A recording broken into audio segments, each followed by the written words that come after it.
ravi de joie. Que le Seigneur vous bénisse. Voilà, vraiment, que le Seigneur vous bénisse. Je vais aussi essayer de partager la vidéo. Donc, je crois que par la grâce de Dieu, on va partager l'agneau qui fait la grâce de manger aujourd'hui. Et avant tout, je suis en train de regarder pour partager, inviter le peuple pour que nous mangions l'agneau ensemble. Vous voyez?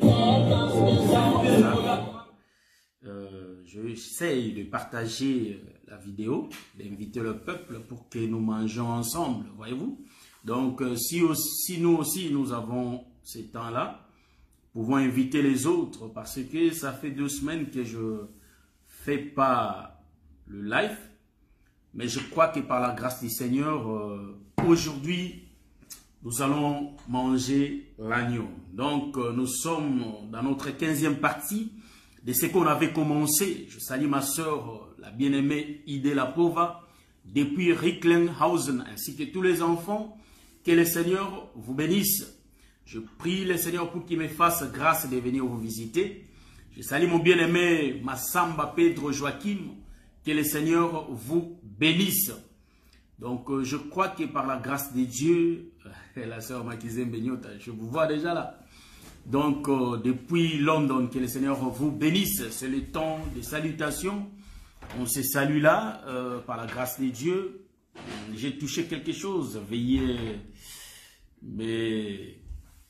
m'excuser. Donc, je salue ma sœur Michael Mikali. Invitez le peuple pour qu'on puisse commencer. Voilà pourquoi on va se saluer un peu avant de continuer. Oui, nous sommes les gens qui confessent cet évangile de la grâce, évangile éternel, bien aimé. C'est-à-dire, c'est grâce à nos pères qui nous ont enseigné, c'est-à-dire les hommes de Dieu que le Seigneur a utilisés, qui nous ont donné la nourriture. Donc là, on ne peut pas oublier. Je salue mon grand frère Oscar Koussolana. Je vous salue depuis Bordeaux, depuis Paris. C'est mon grand, que le Seigneur vous bénisse. Là, je suis en train de dire que c'est grâce à nos pères qui nous ont enseigné. Donc, je ne peux pas oublier le docteur Adélard Ndaye, lui qui a eu le temps de m'enseigner l'évangile, cet évangile de grâce, évangile éternel. Donc, je l'ai reçu par les biais du docteur Adélard Ndaye. Donc, je ne peux pas être ignorant, ou soit je ne peux pas l'oublier que c'est grâce à cet homme que le Seigneur m'a fait la grâce, que j'ai ce que j'ai. Vraiment, je bénis aussi tous les hommes de Dieu qui nous ont aussi enseigné, tels que le pasteur Philippe Mukenge, que le Seigneur vous bénisse depuis Bruxelles. Donc, je salue tous les hommes de Dieu et je salue l'apôtre Jean-René. Je ne peux pas oublier, c'est grâce à lui que j'avais reçu le baptême. Donc, nous bénissons le Seigneur. Aujourd'hui, nous allons parler de notre 5e partie.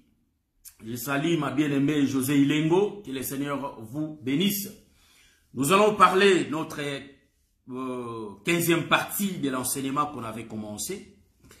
Rapidement, je vais prendre les Écritures. Avant de prendre les Écritures, nous allons remercier le Seigneur pour la grâce faite d'être ici présent et de faire ce live. Donc là, nous sommes dans les livres de 1 Samuel chapitre 31. Je vais prendre rapidement l'écriture.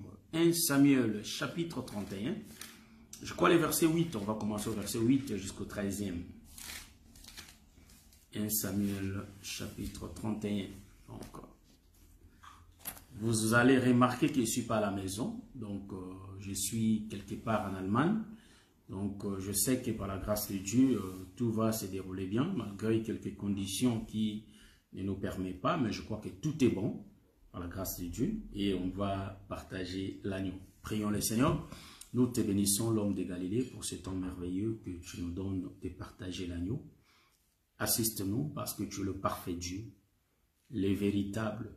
C'est toi seul qui es le véritable et le Dieu qui sauve. Merci parce que tu nous as réfléchi, tu as pensé à nous, afin que nous puissions écouter ces choses qui vont nous amener, éternel mon Dieu, mon roi, dans l'autre côté qui est le ciel. Assiste-nous, l'homme de Galilée, donne-nous la force et ouvre-nous l'esprit pour que nous ayons la compréhension de ces choses. Au nom de Jésus, on a ainsi prié. Amen. Voilà, donc rapidement, je vais faire la lecture. Je suis dans le livre de 1 Samuel, chapitre 31. Je vais toucher le verset 8 et je vais finir au 13e. Nous lisons notre Jésus. Le lendemain, les Philistins vinrent pour dépouiller les morts et ils trouvèrent Saül et ses 3 fils tombés sur la montagne de Gilboa. Ils coupèrent la tête de Saül et enlevèrent ses armes. Puis ils firent annoncer ces bonnes nouvelles par tous les pays des Philistins, dans les maisons de leurs idoles et parmi le peuple. Ils mirent les armes de Saül dans la maison des Astartés et ils attachèrent son cadavre sur le mur de Beth-Shan. Lorsque les habitants de Jab, en Galade, apprirent comment les Philistins avaient traité Saül, tous les veillants hommes, se levèrent et après avoir marché toute la nuit, ils arrachèrent des murs de Beth-Shan, les cadavres de Saül et ceux de ses fils. Puis ils revinrent à Jab où ils les brûlèrent, ils prirent leurs os et les enterrèrent sous les tamaris à Jab. Voilà. Et ils gênèrent 7 jours. Je crois que nous avons bien lu les Écritures. Et je crois que par la grâce de Dieu, nous allons essayer un peu de les expliquer. Donc, je salue mon bien-aimé Jean-Bruno Mindonga, que le Seigneur vous bénisse. Je crois que la fois dernière, quand j'avais fait ces lives, j'avais bien expliqué que dans la 14e partie, j'avais bien expliqué que Saül est le type de l'eau de Noé qui tue le peuple. Voyez-vous? Donc, ce sous-thème-là, on ne peut pas l'oublier. C'est ce qu'on va essayer d'expliquer aujourd'hui. Quand j'avais fait, c'est-à-dire l'émission dernière, en réalité, j'avais aussi dit qu'aujourd'hui, on va répondre à nos 2 questions. On avait dit qu'on va expliquer 2 questions qu'on s'était posées la fois dernière. Pourquoi dans l'arche de Noé, il y avait eu 7 animaux purs et un couple d'animaux impurs? Et si nous regardons aussi, on s'était posé aussi la question, si je ne me trompe pas, on s'était posé aussi la question de savoir pourquoi, ça, il faut que je cherche des questions, pourquoi les Philistins, au lieu de prendre seulement Saül qui était le roi, mais ils avaient aussi pris les 3 fils de Saül pour les amener chez eux.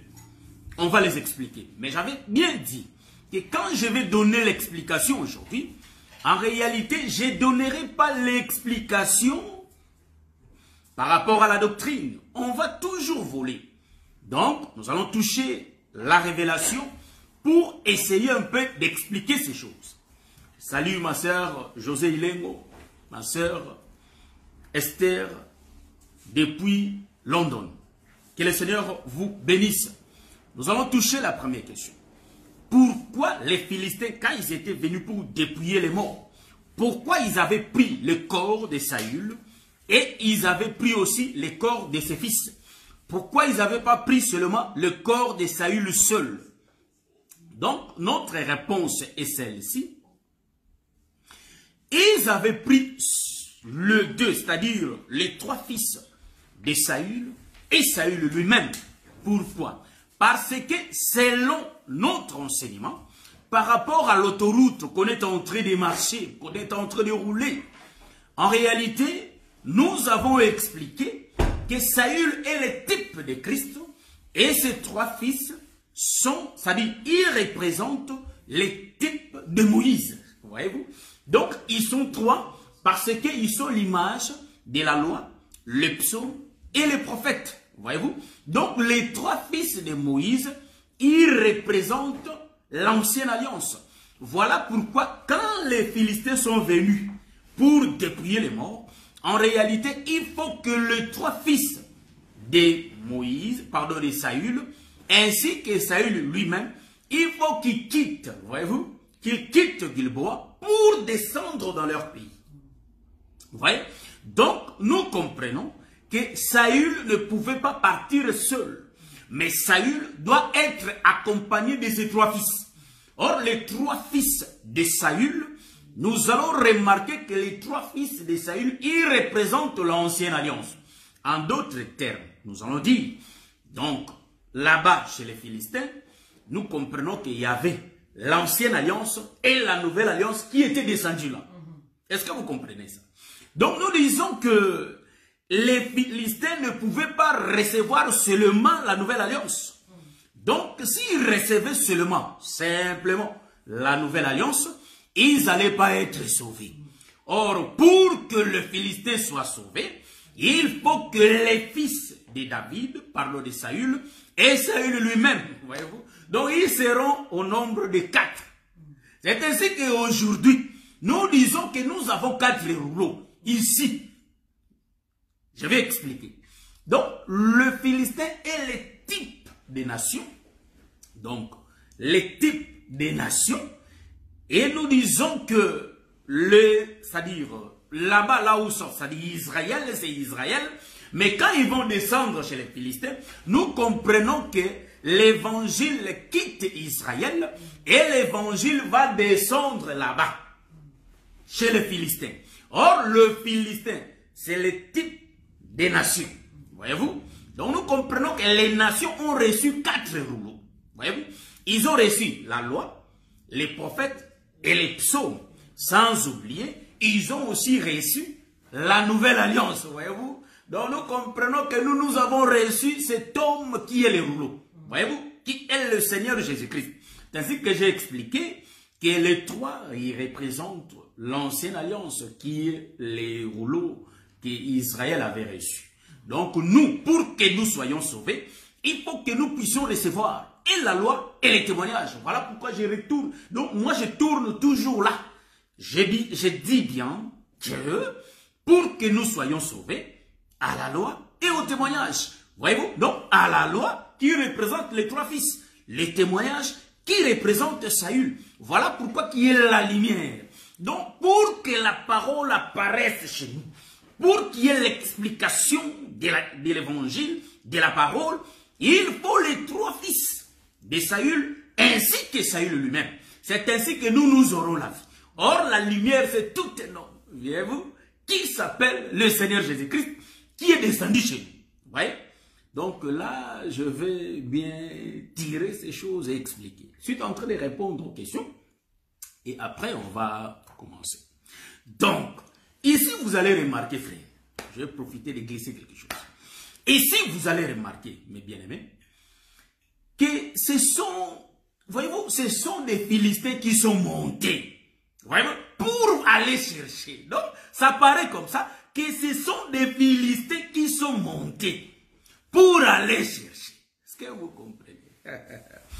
Donc, nous étant les chrétiens, c'est nous qui vont se déplacer pour monter en Israël. Ouais, tout ce que j'ai dit, mais on ne monte pas physiquement. Est-ce que vous voyez ça? Donc, nous sommes au temps du soir. Donc, Jésus, c'est lui, le pays, c'est lui, Israël. Voyez-vous? Donc, nous disons que quand nous montons comme l'écriture de notre frère Paul le dit, nous qui n'avons pas les droits de citer. Donc, en Israël, car les choses se passent en Israël. Voyez-vous? Donc, nous aussi, nous sommes montés. Voyez-vous? Nous sommes montés en Israël, là où il y a toutes choses, voyez-vous. Pour que nous voyions cela, là où il y avait Joseph, il faut que ses frères se déplacent pour aller prendre le blé. Est-ce que vous voyez ça? Ça, nous sommes dans l'ombre. S'il y a quelques difficultés, vous pouvez me poser la question. Je vais essayer un peu de répondre. Voilà pourquoi aujourd'hui, je veille un peu de regarder. D'habitude, je ne regarde pas les gens qui écrivent. Aujourd'hui, je vais être un peu prudent de regarder tous ceux qui écrivent. Donc, nous avons beaucoup à dire Donc nous allons rapidement continuer. Voyez? Donc nous disons qu'il faut qu'il monte. Voyez-vous? Là, je prends l'autoroute pour expliquer que c'est les Philistins qui montent. Voyez-vous? Donc quand ils montent pour aller toucher ce corps, nous comprenons qu'ils vont monter pour aller manger ce corps. Voyez-vous? Ils vont monter pour aller manger Jésus. C'est ainsi que l'ennemi éthiopien aussi avait compris. Pour avoir la vie, il faut monter. Voyez-vous? Donc, toi, tu ne peux pas rester chez toi. Voilà pourquoi je suis en train d'expliquer. Il faut que tu commences à quitter. Je descends un peu, hein. Aujourd'hui, clac, clac, clac, clac. Je descends pour expliquer que quand tu reçois l'évangile, il faut que tu quittes ton pays. Monter là où il y a le Seigneur. Voyez-vous? Or, ton pays, c'est ton corps, frère. Il faut commencer à renier les œuvres que tu es en train de faire. Il faut commencer à supprimer, à abolir tout ce que tu pratiques comme péché. Donc, il faut que nous nous déplacions.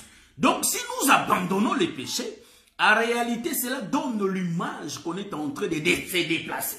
Donc, quitter tout ce qui était chéri pour nous, tout ce qui ne donnait pas à Dieu la gloire, tout ce qui ne glorifiait pas notre Seigneur, il faut que nous les quittions pour s'attacher à Jésus. Voilà pourquoi quand cet enfant, quand cet homme était vers Jésus, il dit que laisse-moi partir pour aller enterrer mon père.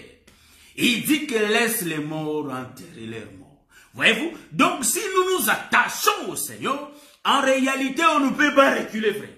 Voyez-vous? Il faut que nous progressions avec ce Dieu-là. Voilà pourquoi nous disons ceci, que les Philistins étaient montés. Salut l'homme de Dieu, le Roland Kalonji, que le Seigneur vous bénisse. Voyez-vous, c'est ainsi que nous voyons, les Philistins étaient montés pour dépouiller les corps. Ça, c'est l'autoroute qu'on a pris. Voyez-vous, j'ai expliqué aussi, le même mouvement, on peut les retrouver aussi chez les frères de Joseph, qui ont quitté leur maison, pour descendre en Égypte. Parce que Joseph était en Égypte. Or, Joseph, c'est le type de Christ. Nous comprenons que nous ici, nous vivons dans Jésus, frère. Donc, je dis des choses qui semblent être compliquées.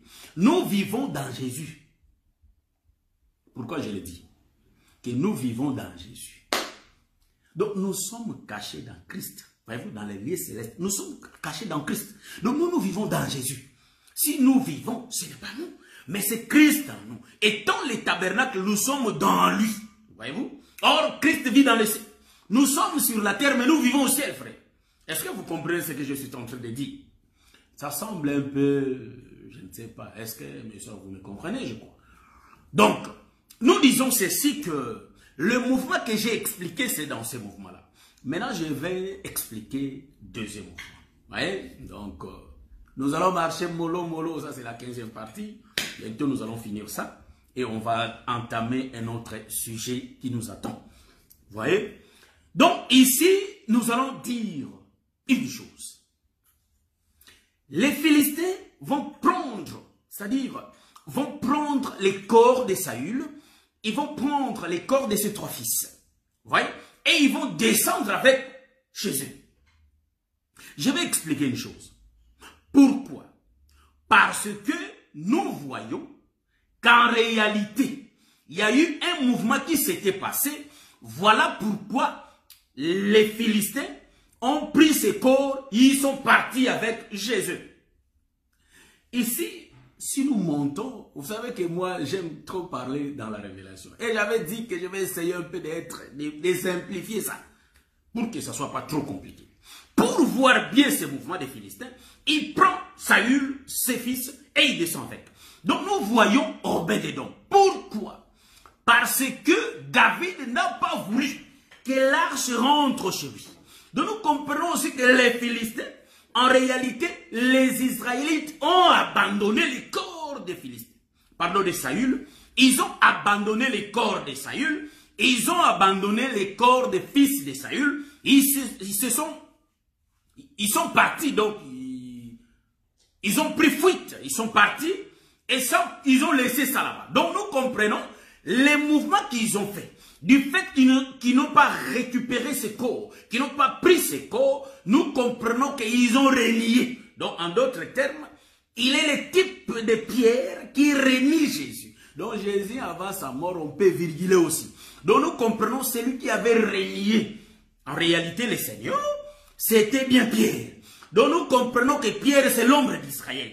Pierre qui renie Jésus, c'est l'ombre d'Israël qui renie son frère. Et voilà pourquoi Jésus va partir entre les mains des Romains.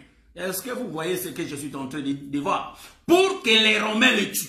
Voilà pourquoi nous allons remarquer, le corps de Saül était là. Il n'y avait pas, c'est-à-dire il n'y avait aucun Israélite qui avait pris ce corps. Mais remarquez, les Philistins sont venus, ils ont pris le corps. Là, nous sommes en train de voir Jean chapitre 1, le verset 11. Le mouvement là, cela explique Jean chapitre 1, le verset 11. Je vais prendre l'écriture rapidement et lire. J'aime parler comme ça, mais je préfère aussi lire un peu. Jean chapitre 1. Rapidement, nous prenons l'écriture de Jean chapitre 1. Donc, Jean chapitre 1, le verset... Je suis dans Jean 15. Jean chapitre 1, le verset 11. Nous lisons au nom de Jésus. Il est venu chez les siens, et les siens ne l'ont point reçu. C'est l'écriture que j'ai cherchée là rapidement. Voyez-vous? Remarquez. Il était venu chez les siens. Nous comprenons que les mouvements, Saül étant le type de Christ. Nous allons remarquer que tout Israël était parti. Tout Israël était absent. Là où il y avait les cadavres de David, pardon, de Saül. Mais ceux qui étaient venus prendre ce corps, c'était bien les Philistins. Là, dans ce mouvement, nous voyons le mouvement des Philistins. Ils sont l'ombre des nations. Là où le Seigneur a tourné. Donc, il était venu chez les siens. Mais ses frères l'ont point reçu. Voilà pourquoi Jésus était venu chez les siens. Mais Pierre l'a renié. Nous comprenons que Jésus va tourner. Est-ce que vous voyez ça? Il va tourner pour qu'il parte vers les nations. Ici, nous sommes en train de voir l'écriture qui est écrite dans le livre de 2 Samuel chapitre 6, les versets 9 à 12.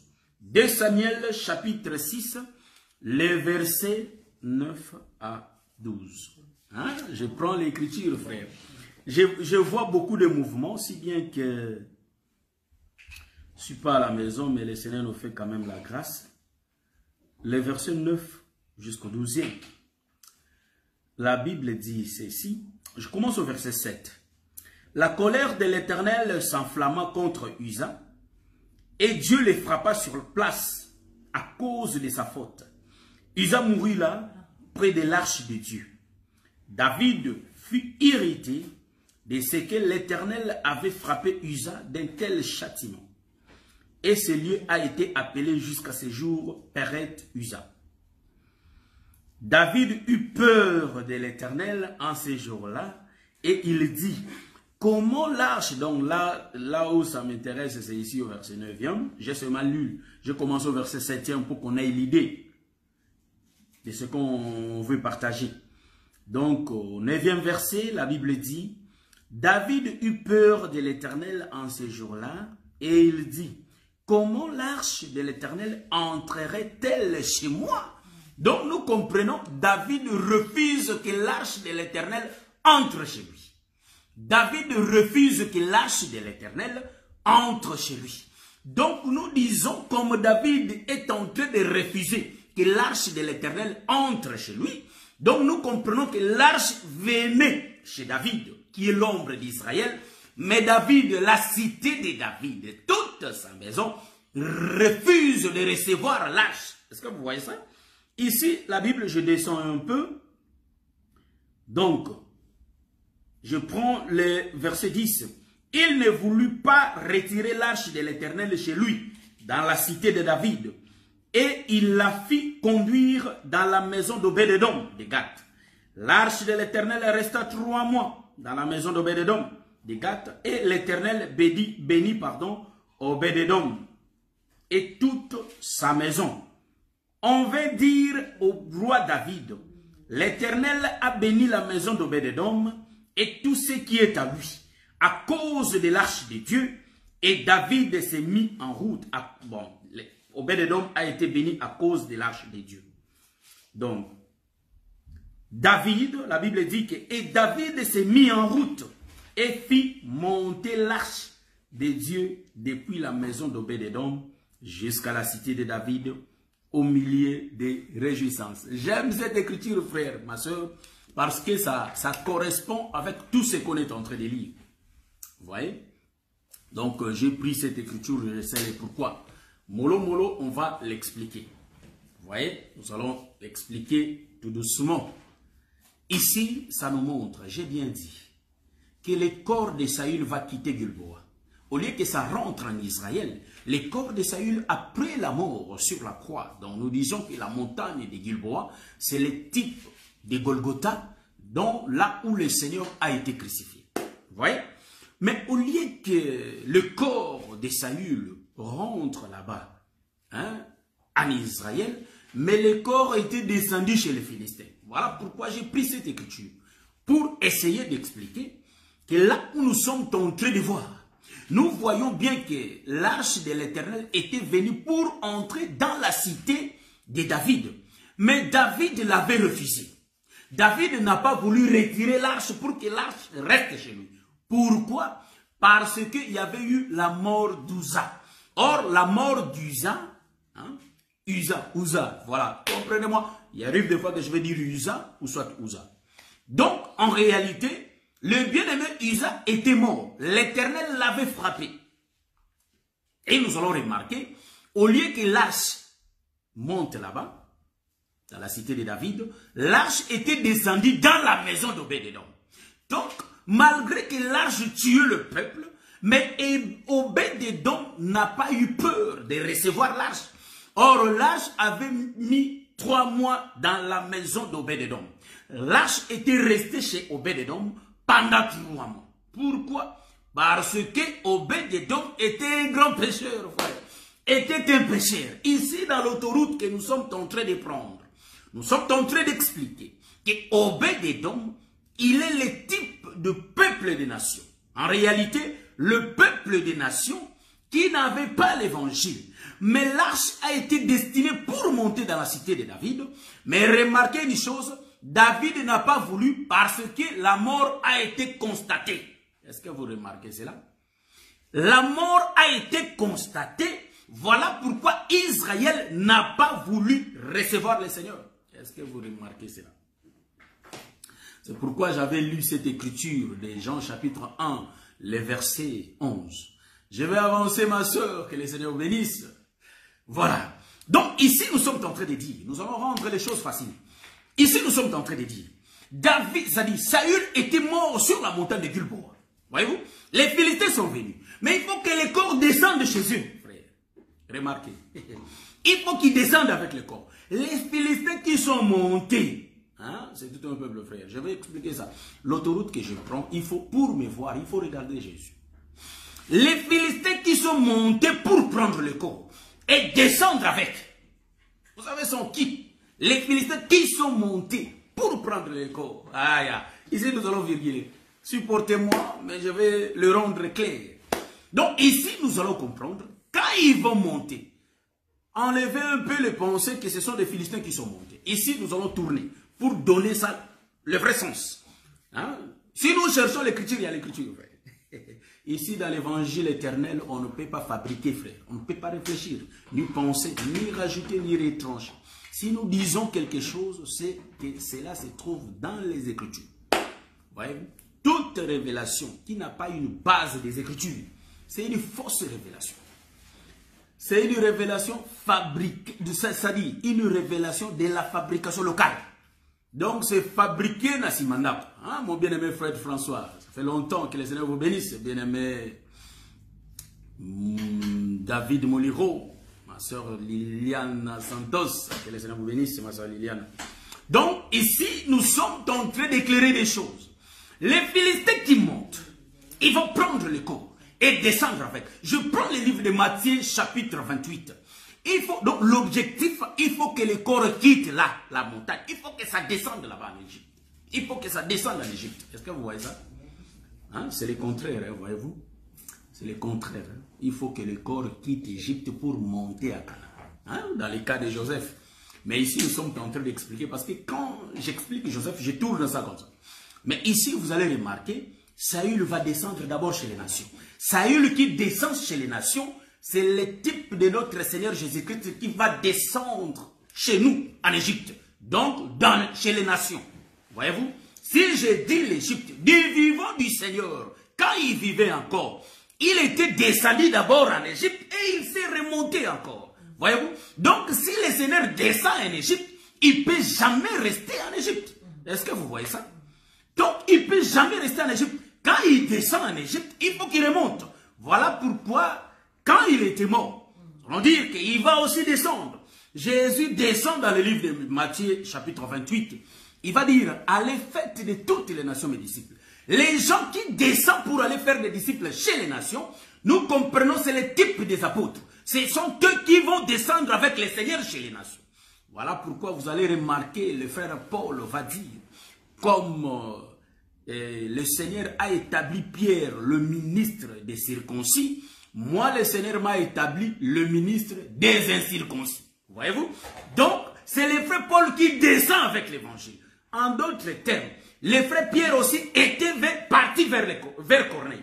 Or, quand le frère Pierre part vers Corneille, nous comprenons que le frère Pierre amène et Saül et les 3 fils de Saül là-bas chez les nations. Est-ce que vous voyez ça? Donc, nous comprenons les gens qui sont, les Philistins qui sont montés pour prendre le corps de Saül ainsi que les corps de ses 3 fils. C'est l'image des apôtres qui fait descendre le Seigneur chez les nations. Est-ce que vous voyez ça? Est-ce que vous voyez comme moi je suis en train de voir? Vous allez me poser la question de savoir. Mais, docteur, nous comprenons ici que les gens là qui étaient montés, mais ce sont des Philistins qui sont montés, mais les apôtres étaient là, ils étaient descendus. Bon, là, nous disons que, bien aimé, par rapport à la doctrine, vous avez raison. Mais si nous montons pour voir les mouvements, nous allons comprendre que le corps va quitter Israël pour descendre. Et si nous regardons, nous comprenons que pourquoi ils vont monter. Jésus était descendu du ciel. Voyez-vous, c'est le pain qui était descendu du ciel. Mais les apôtres étaient montés. Ils ont quitté la terre pour monter. Voyez-vous? Donc nous sommes venus de la terre. Voilà pourquoi nous rentrons sur la terre. En d'autres termes, nous disons, du fait de monter, quand ils montent pour prendre le corps, nous disons que les apôtres sont venus de la terre. Voilà pourquoi dans les songes de Jacob, les anges venaient de la terre, ils montaient l'échelle. Voyez? Ils montaient pour descendre avec. Donc ici, nous comprenons que les Philistins sont les types des apôtres qui montent pour prendre le corps. Ils vont quitter la terre, monter sur la montagne, prendre le corps et descendre avec.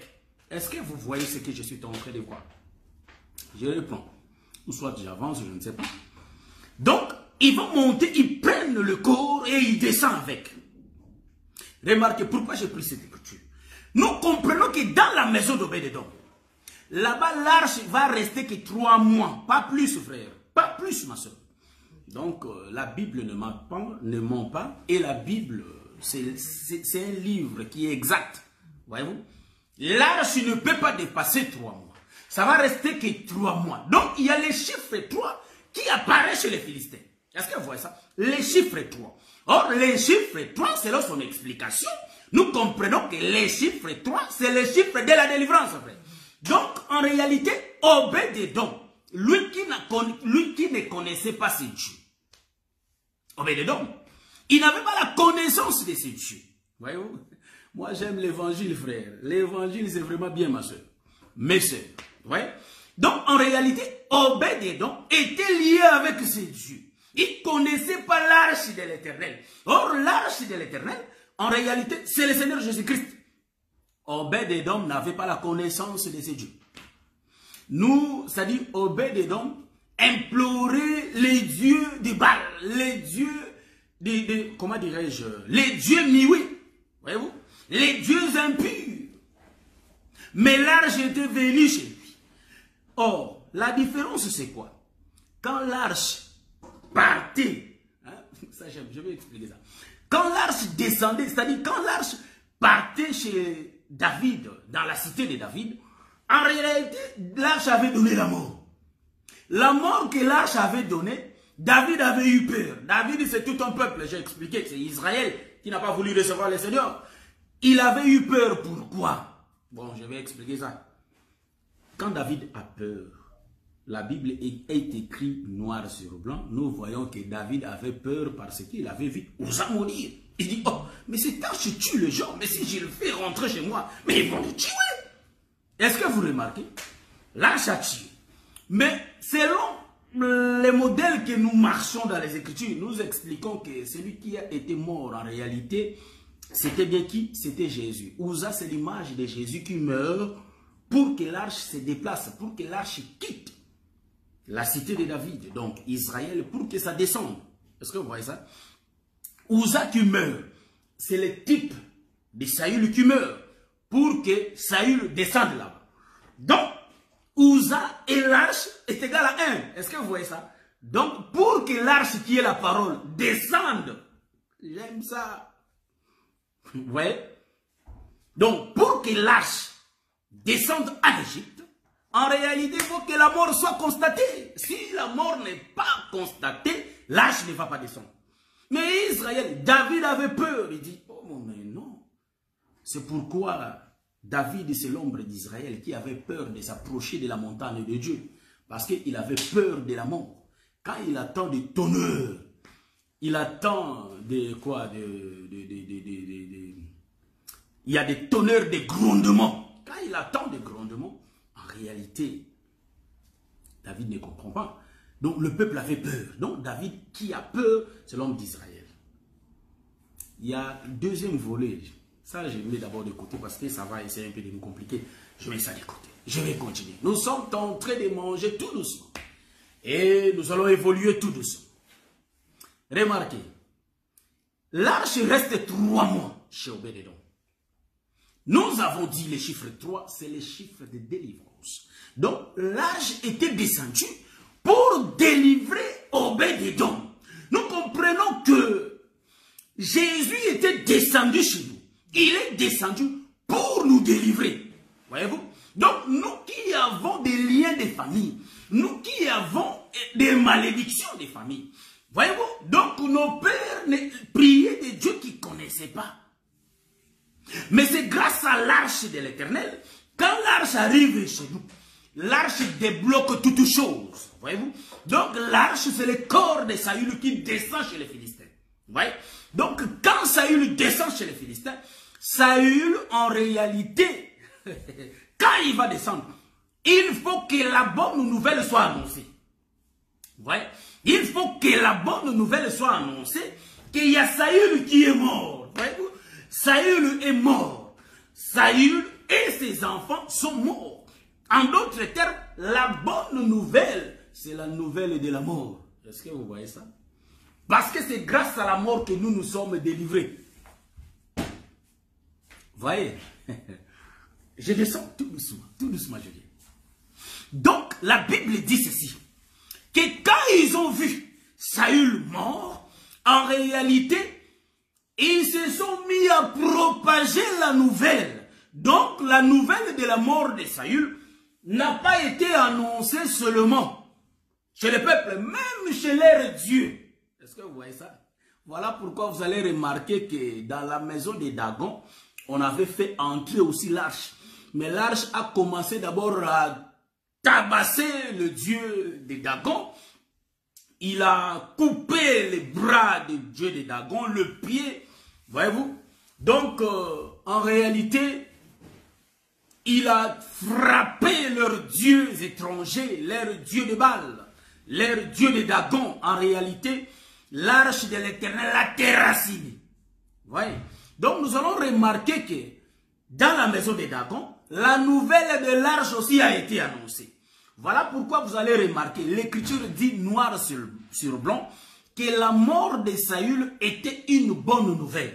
Donc nous allons remarquer, pour que Saül descende chez les Philistins, en réalité, il faut que la mort soit constatée. Donc il faut que Saül meure. Voilà pourquoi nous disons que du vivant du Seigneur, le Seigneur n'allait pas descendre chez nous. Pour que le Seigneur descende chez nous, il faut qu'il y ait d'abord l'œuvre de la croix. Voilà pourquoi si nous prenons encore le livre de Daniel chapitre 6, vous allez remarquer, pour que la bonne nouvelle, pour que les gens croient au Dieu de Daniel, il faut que Daniel soit jeté dans la fosse au lion. Donc la fosse au lion n'est rien d'autre que la montagne de Gilboa. Est-ce que vous voyez ce que je suis en train de voir? La fosse au lion, pour que tout le peuple de Babylone puisse croire au Dieu, hein, vous allez m'excuser, puisse croire au Dieu de Daniel. En réalité, il faut que Daniel soit jeté dans la fosse au lion. Hein, vous allez m'excuser mes bien-aimés, nous marchons mollo mollo, je salue mon bien-aimé Gisela Limeta depuis Metz. Donc, nous sommes en train de parler de ces choses qui sont vraiment importantes pour nos vies. Ma sœur Isabelle Hachi, que les Seigneur bénisse. Donc, en réalité, la bonne nouvelle, hein, je vais chercher un peu de me débarrasser. Il y a un truc qui essaye un peu de me distraire un peu. Un instant. Donc, vous allez remarquer que mes frères, pour que la nouvelle soit annoncée chez les autres, donc chez le peuple de Babylone, il faut que Daniel soit jeté dans la fosse au lion. Donc nous comprenons que quand Daniel est jeté, nous comprenons que c'est Jésus qui meurt sur la croix.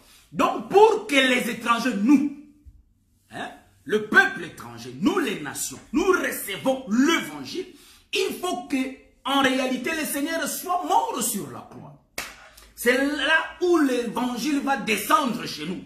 Donc si nous avons cet évangile éternel, parce que Jésus a été crucifié sur la croix, voilà pourquoi cette bonne nouvelle, nous sommes en train d'annoncer que le Seigneur qui a été crucifié sur la croix, c'est lui la réalité des choses. Mais l'ombre, c'est Saül qui était mort sur la montagne de Gilboa. Mais Saül ne va pas rester seulement là-bas, ou soit rester rentré en Israël. Non, non plus. Mais Saül va descendre d'abord chez les Philistins. Nous sommes en train d'avancer. Nous allons progresser. De voir que, quand il va descendre là-bas, la renommée de Saül va se répandre sur tout le pays des Philistins et chez leur Dieu. Pourquoi ça va entrer chez leur Dieu? Parce que l'arche qui est Saül et ses trois fils, ils vont entrer dans des maisons de leur Dieu pour détruire leur Dieu d'abord. Parce que s'ils ne détruisent pas leur Dieu, les Philistins ne seront pas délivrés. Donc, les corps, donc les cadavres de David, pardon, de Saül, ainsi que de ses trois fils, nous remarquons que et David, et les trois, c'est-à-dire et Saül, et ses trois fils, se retrouvent dans les corps de Saül. Et Saül, et ses trois fils, se retrouvent dans les corps de Saül. Je vais expliquer ça. Pour voir ça, je monte sur la montagne, là où je suis en train de voir. Jésus se tient là-bas. Il y a Élie à côté. Et il y a... Hein, donc, vous, les aigles, vous m'avez vu.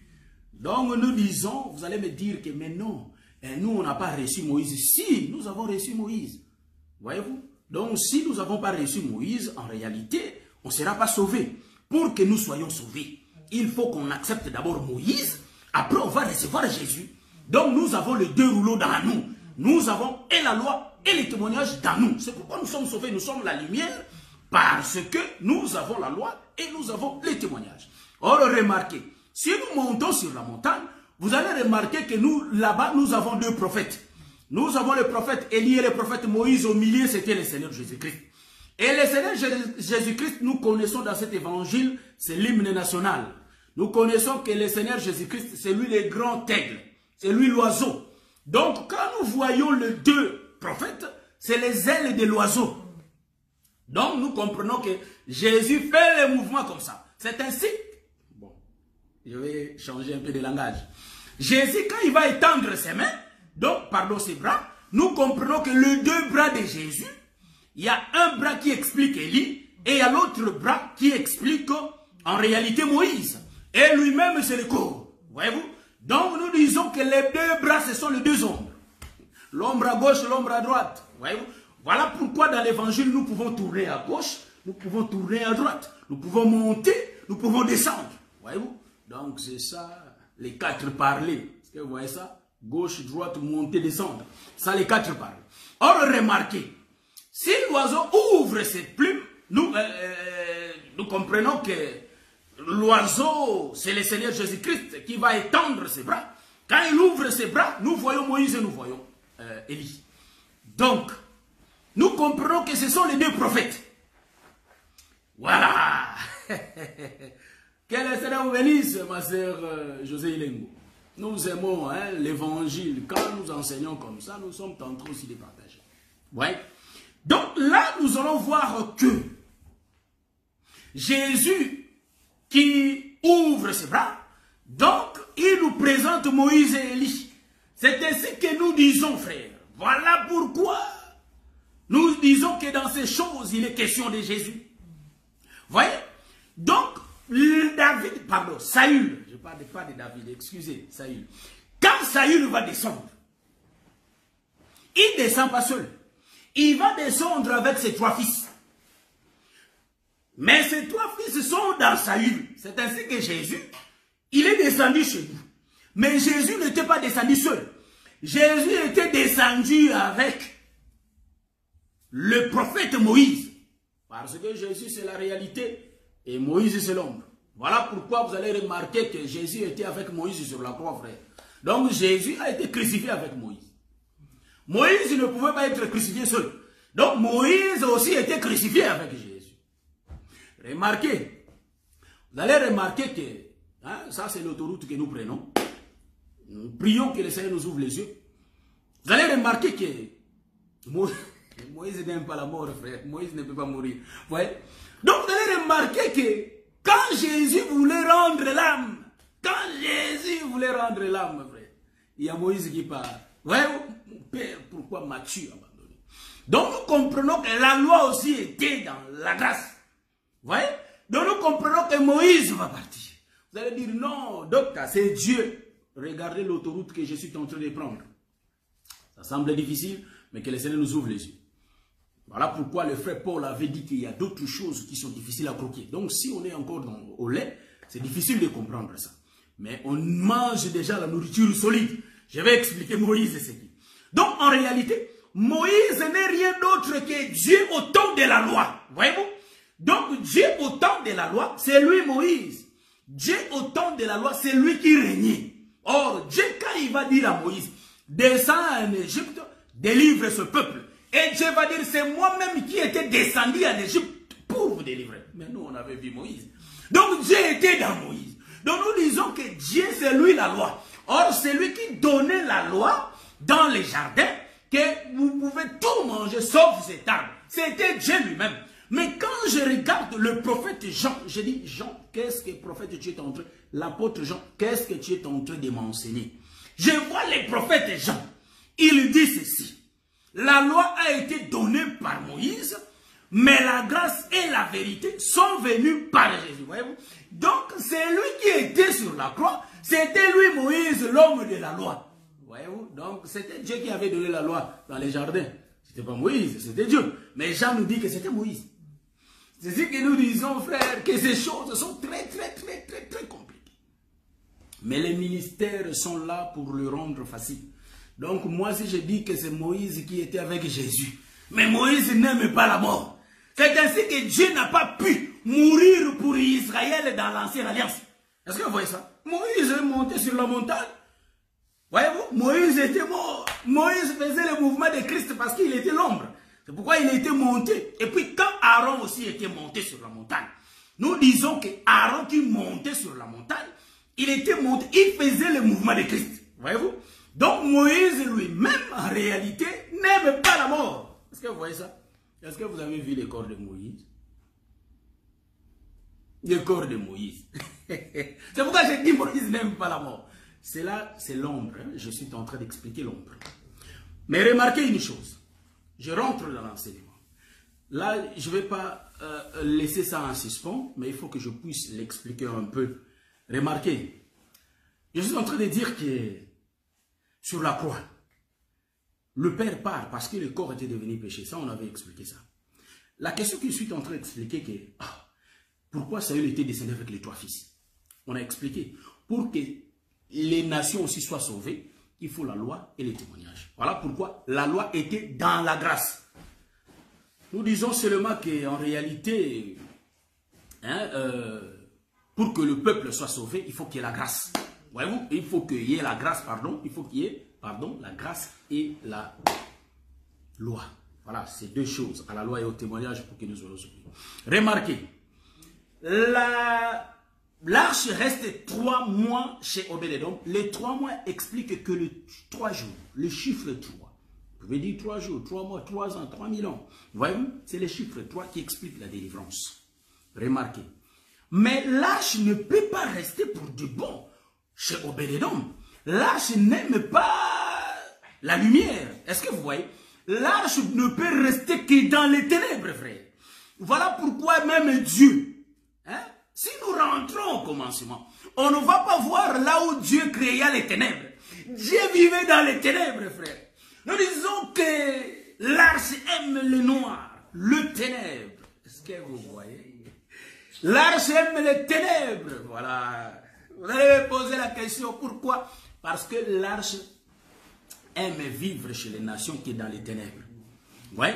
Donc, vous allez remarquer, je prends beaucoup de choses à suspens. Vous allez me dire, mais docteur, dans le commencement, ça, pour décortiquer ça, ça va nous prendre quelques minutes.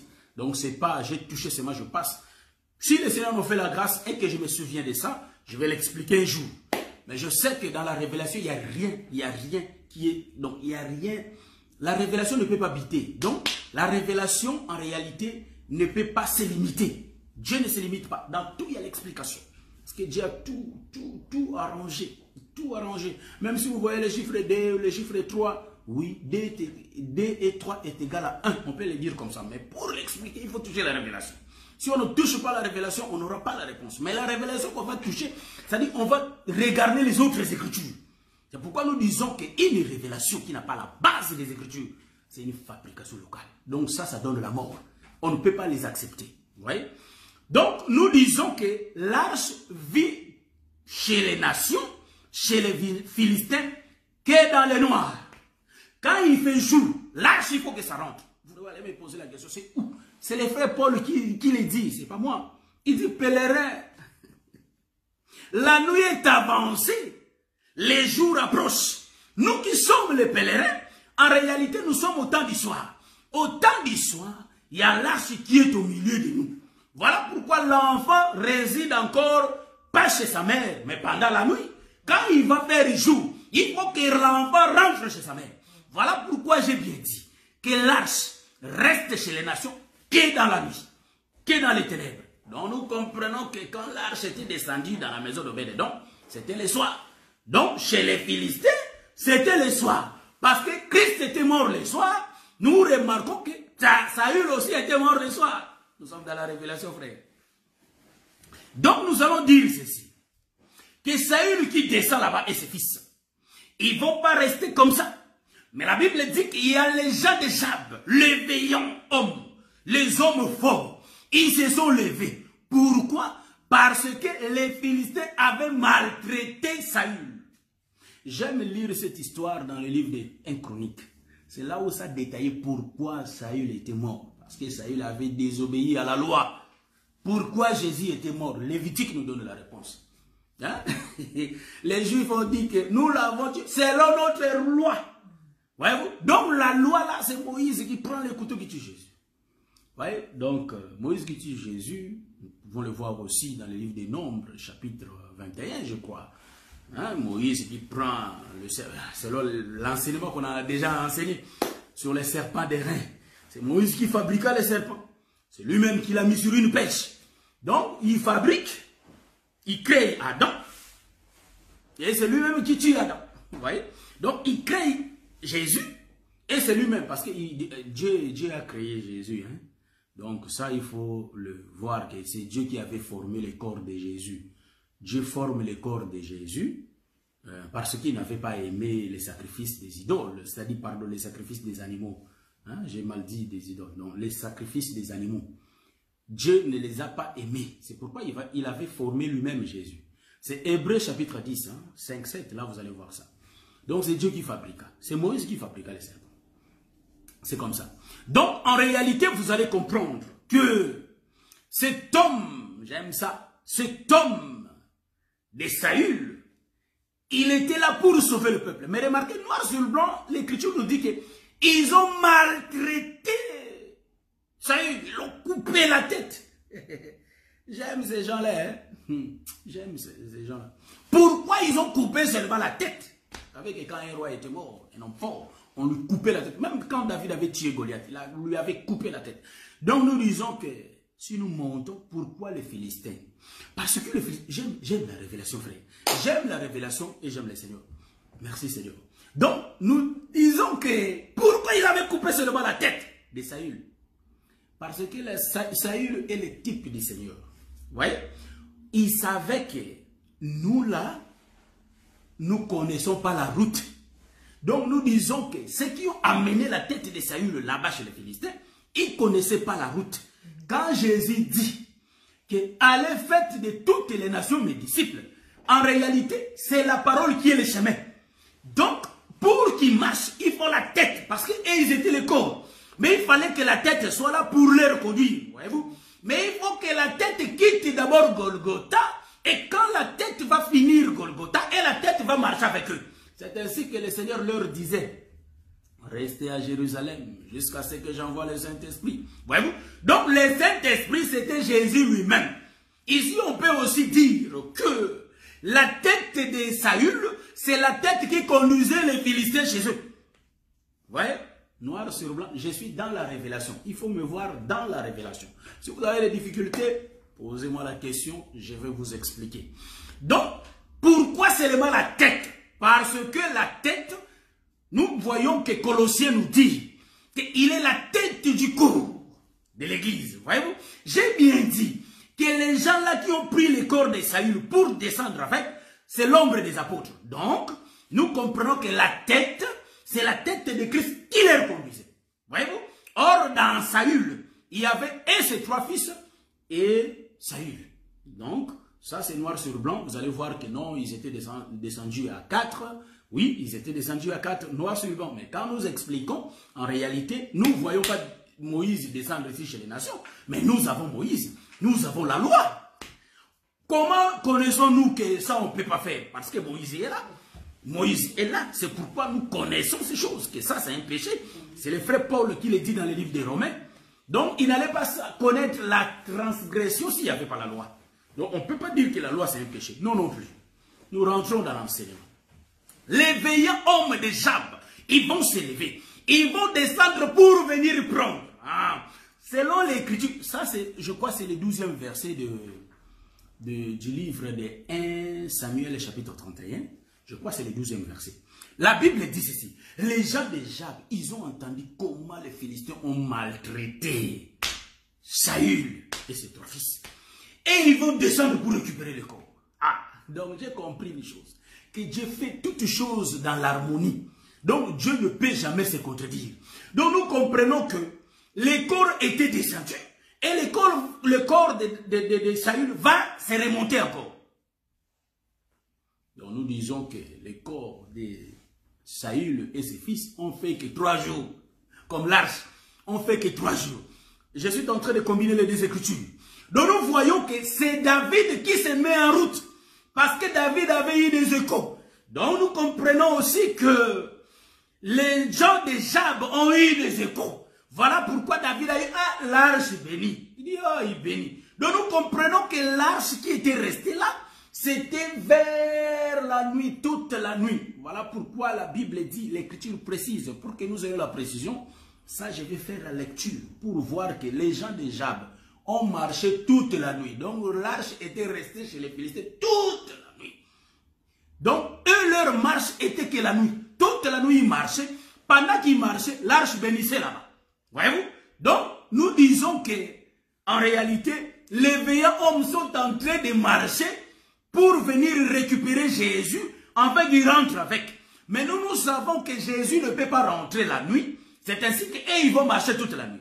Les frères Paul dit que le jour avance. Donc, quand il va faire jour, l'arche va quitter le peuple des nations et l'arche va rentrer. Si l'arche est restée chez nous, parce que Dieu au temps du soir ne peut pas voir. Vous voyez? Donc, Dieu que je suis en train de parler, c'est Isaac qui ne peut pas voir parce qu'il fait nuit. Mais remarquez, dès qu'il fait le matin, il va voir. Donc, la jeunesse d'Isaac, il va bien voir.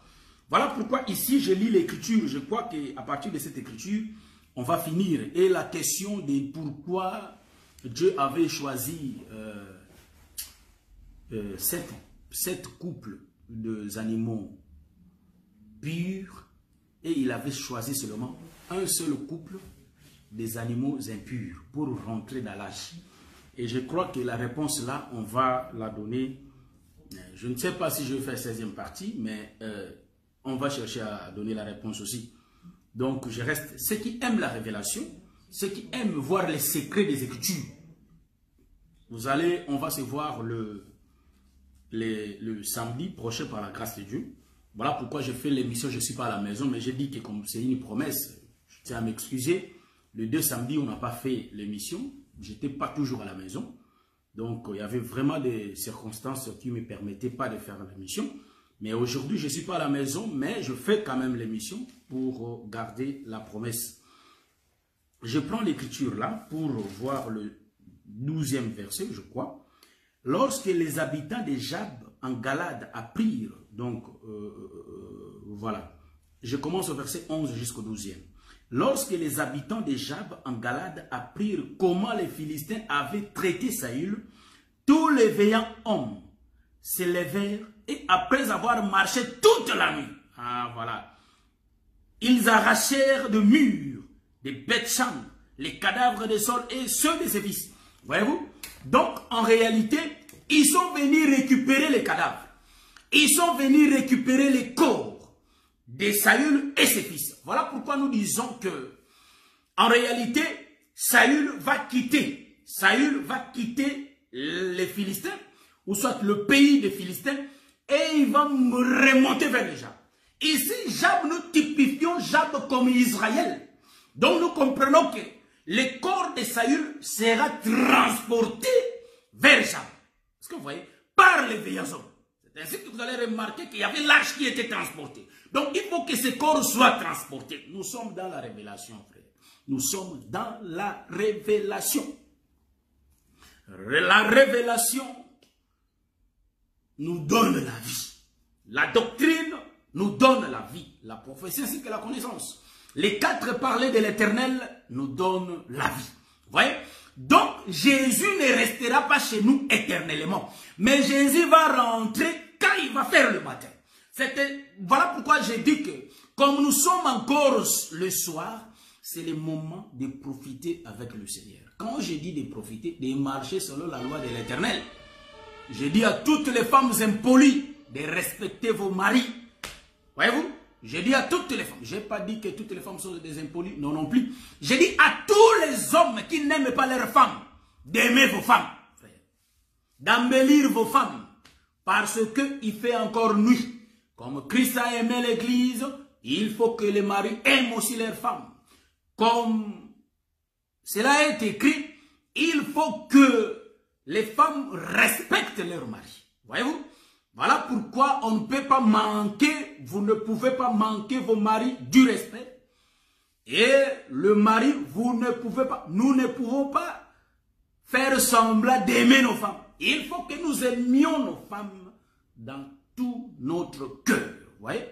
Le bien on a lingala que l'amour, hein, donc l'amour vient de l'homme. Et cela va aller chez la femme. Montrons que nous aimons nos femmes. Et le sœur, montrez vraiment que vous respectez vos maris. Voyez-vous? C'est ça l'évangile. Ce sont des choses que les frères Paul nous dit de faire. Voyez? Alors, ayons la crainte de Dieu. S'il y a vraiment l'amour au milieu de nous. Et comme on va aimer, comme vous allez aimer vos maris, nous, c'est-à-dire, vous allez respecter vos maris, nous, on va aimer nos femmes. Et il faut que nous aussi nous aimons entre nous, comme nous-mêmes. Hein, ça, c'est... On ne peut faire ça par rapport à la révélation, frère. Mais quant à la doctrine, c'est un peu difficile. Hein. Mais nous disons qu'il faut que nous aimions nos prochains comme nous-mêmes. Vous voyez? C'est la chose la plus difficile qu'un homme n'arrive pas à faire. Mais dans le Seigneur, le frère Paul dit, si cela est possible, d'être en paix avec tout le monde. Voyez-vous? Donc, bien aimé, je crois que nous allons nous voir le samedi prochain pour répondre, hein, ou soit je vais répondre à la question et puis je commence un nouvel enseignement. C'est-à-dire un nouveau enseignement. Ouais. On va commencer les nouveaux enseignements les samedis prochains. Donc je ne sais pas, je suis en train de voir, mais j'ai tant promis, je crois qu'on va parler sur les déchirements de la royauté d'Abraham. Je ne sais pas si on va faire ça, soit on va parler des problèmes des épines, je crois. Je veux voir que le Seigneur nous soutienne, ce que le Seigneur va nous mettre au cœur, ce que nous allons partager. Et je crois que on sera là au rendez-vous le samedi prochain à 19 h. Je vais chercher la chanson rapidement. Et je crois que par la grâce de Dieu, sachons-le bien que le Seigneur ne reste pas éternellement chez nous. Si Jésus ne revient pas encore, il y a la mort qui nous guette. C'est pourquoi essayons, changeons notre façon de voir des choses. Marchons dans la piété. Voyez-vous? Il faut qu'on ait la crainte de Dieu. Si on n'a pas la crainte de Dieu, on n'est pas des enfants de Dieu. Donc Dieu ne regarde pas celui-là, il prêche bien. Celui-là, il dirige bien, il chante bien. Dieu ne voit pas ça. Donc ce que Dieu regarde, si nous avons l'obéissance de sa parole, on peut aller à l'église du matin au soir. On reste dans le temple, prier, gêner, c'est bien. Mais si nous n'avons pas la crainte de ce Dieu, nous sommes loin de lui. C'est ainsi qu'il disait aux pharisiens sur des tombeaux blanchis. Parce que les pharisiens, pour les attraper avec des erreurs, soit dans des fautes, dans des péchés, c'est difficile. Mais ce sont des gens qui étaient éloignés du cœur devant le Seigneur. Mais Dieu qui voyait leur cœur, Dieu qui sondait leur oreille, il voyait toutes choses. Est-ce que vous voyez ça? Donc on cherche la chanson pour dire que changeons notre façon de marcher si nous ne marchons pas bien. Changeons notre façon de marcher. Mais si nous marchons bien, nous glorifions le Seigneur. Hein? Comme nous marchons bien. Donc je dis, comme nous marchons bien, nous glorifions le Seigneur. Que le Seigneur vous bénisse. Là, on va essayer un peu d'écouter notre sœur qui est en train de chanter. C'est quand ça dépasse l'entendement humain que tu t'élèves. C'est à l'aurore que tu renouvelles ta bonté. C'est quand le sommeil devient si doux que tu t'élèves. C'est quand je suis faible que tu te lèves, que tu agis. C'est quand ma douleur ne fait que monter, que tu te lèves. La chanson, savourons la chanson. Quand mes efforts aboutissent à l'échec, que tu te pointes. C'est quand ma chair s'attache aux os, que tu te lèves. C'est qui cet homme à qui obéissent les vents et tempêtes? Qui est cet homme qui agite à l'eau par les tempêtes? Le vent et les tempêtes l'obéissent. C'est qui cet homme à qui obéissent? Je salue ma soeur Pada Louzayamo, ma soeur Liliana Santos, que le Seigneur vous bénisse. Je salue ma soeur Michael Mikali, que le Seigneur vous bénisse.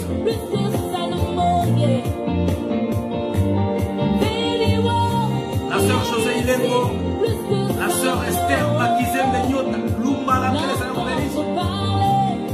Ma soeur José Ilego, ma soeur Idela Bova, depuis Rick House, que le Seigneur vous bénisse. Je salue mon bien-aimé Fred François, le bien-aimé Fred, depuis Haïti, que le Seigneur vous bénisse. Voilà. Salut mon frère.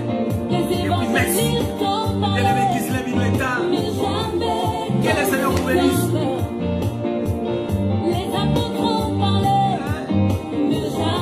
Je salue mon frère Joël Guiano, ainsi que la sœur Idarana, sans oublier la sœur Rachel, qui est la même fils d'Oncas. Marciano, bien-aimé David Mouiro, je salue bien-aimé Massamba, Joaquin Petro, que le Seigneur vous bénisse. Voilà, je salue tous les saints. Le bien-aimé Jean-Marie Nicolela, que le Seigneur vous bénisse. La sœur. Voilà, je salue la sœur Rachel. Tous les saints des colonnes, je vous salue. Le bien-aimé Milton, que le Seigneur vous bénisse.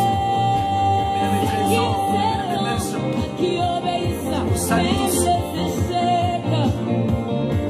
Même les échecs obéissent à cet homme d'égalité.